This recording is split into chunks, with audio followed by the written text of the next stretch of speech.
কোথা যাব? যাব আমি ওড়াকান্দি, সে আনন্দপুর।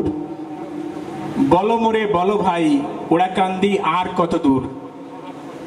উদ্দাম মোদের গতি, চলি দলে দলে, যৌবনের প্রাণবন্যা জেগে ওঠে মৃত নদী জলে। মৃত্যুর স্তব্ধতা ভেদি জীবনের জয়ঢঙ্কা আজি, দিগন্ত ধ্বনিত করি দীপ্ত তেজে উঠিতেছে বাজি। ভয়েরা লুকায় ভয়ে, মৃতজন কেঁপে ওঠে ত্রাসে, নিদ্রাত্যাজী নরনারী দলে দলে পথে ছুটে আসে। আবেশ কম্পিত বক্ষ, বিস্ফোরিত রক্তিম নয়ন, উদ্দাম নৃত্যের ছন্দে ছুটে চলে চঞ্চল চরণ। পথ সে বন্ধুর কত দূর, ওড়াকান্দি আর কত দূর। আমরা সকলেই যে আবেগ নিয়ে ভূগোলের ওড়াকান্দিতে পৌঁছেছি, সেই আবেগ নিয়ে চেতনার ওড়াকান্দিতে পৌঁছাতে চাই, সেইটুকু হোক আমাদের সাধনা। আজকে ছাত্রজীব মতীয় মহাসংঘের কাউন্সিল অধিবেশনের স্নেহভাজন সভাপতি এবং এখানে ঠাকুর পরিবারের শ্রদ্ধাভাজন ব্যক্তিবর্গ উপস্থিত আছেন, যারা চারিদিকে উপস্থিত আছেন, সকলেই শ্রদ্ধেয় ব্যক্তিত্ব। আমরা মনে করি এরকম একটি সমাবেশ থেকে, যেটা আমরা বারবার উল্লেখ করি, দত্তডাঙ্গার সমাবেশ থেকে যে জাগরণ তৈরি হয়েছিল, এরকম একটি সমাবেশ থেকে সেই জাগরণ তৈরি হতে পারে। সেক্ষেত্রে দু একটি সুনির্দিষ্ট সিদ্ধান্ত আমাদের নেওয়ার দরকার। একটু আগে প্রদীপ মহলদার আলোচনা করছিলেন আমাদের শ্রদ্ধেয় সুব্রত ঠাকুরের সাথে, যে বাংলাদেশের বর্তমান পরিস্থিতিতে আমাদের একটি আলোচনা শুরু করা উচিত সাম্প্রদায়িক সম্প্রীতিতে হরিচাঁদ গুরুচাঁদ ঠাকুরের ভূমিকা।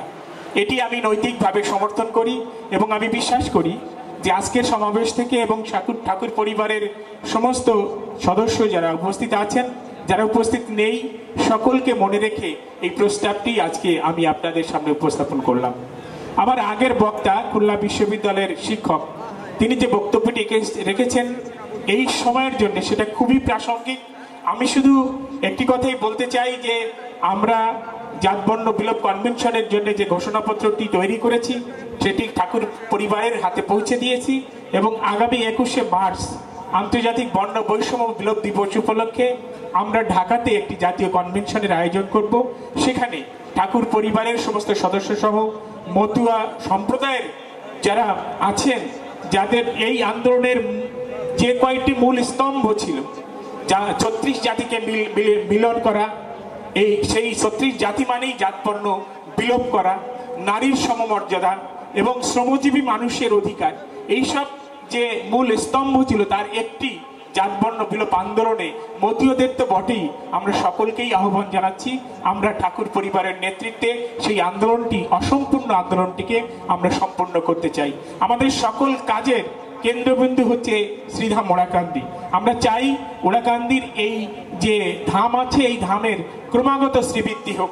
ক্রমাগত যেভাবে এই ধামে বারণীর সময় লোক সমাগম হয়, আজকে 10 লক্ষ 20 লক্ষ লোকের এই যে সমাবেশ, এই সমাবেশের চাপ আজকের এই যে অবকাঠামো, এই অবকাঠামোকে তো সহ্য করতে পারছে না।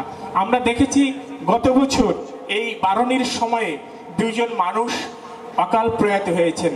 আমরা তাদের শান্তি কামনা করি, সাথে সাথে আমাদের দিক থেকে যে দায়িত্ব আছে, যে কর্তব্য আছে, সেটুকু আমরা স্মরণ করতে চাই। আমরা দেখেছি, আমরা জেনেছি গত বছর বারণীর পূর্বে যে প্রস্তুতি সভাটি হয়েছিল, সেই প্রস্তুতি সভায় ঠাকুর পরিবারের সকল সদস্যের উপস্থিতিতে আমাদের প্রাণের মানুষ সুব্রত ঠাকুর তিনি প্রস্তাব রেখেছিলেন যে সামনের এই যে মেলার মাঠ, যেখানে দোকান বসে, এই জায়গাটি ভক্তদের জন্য ফাঁকা রেখে মেলার জন্য দোকানের জায়গাটি ঠাকুর বাড়ির দক্ষিণ পাশে এই বংশেরই জায়গা আছে, সেই জায়গাটিতে দোকান ঘরগুলো যদি বসানো যায়, তাহলে কিছুটা স্বাচ্ছন্দ্যে ভক্তরা এখানে যাতায়াত করতে পারবেন। আমরা সেই ভিডিওটি আমরা শুধু নিজেরাই দেখিনি, সেই ভিডিওটি আসলেই এই একটি বছরে চারিদিকে ছড়িয়ে পড়েছে এবং একটি জনমত তৈরি হয়েছে। আমরা বিশ্বাস করি ঠাকুর পরিবার গত বছর যে সিদ্ধান্তটি নিয়েছিল, সেই সিদ্ধান্তটি তারা এবার বাস্তবায়ন করবেন আমাদেরকে নিয়ে।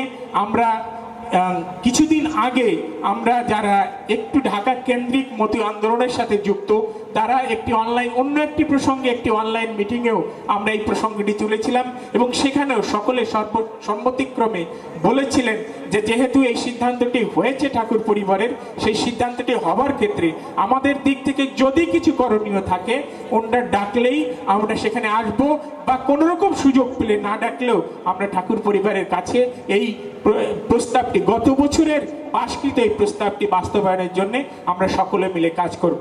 আজকের এই ছাত্র যুব মতুয়া মহাসম্মেলন সফল হোক, এর শ্রীবৃদ্ধি কামনা করি।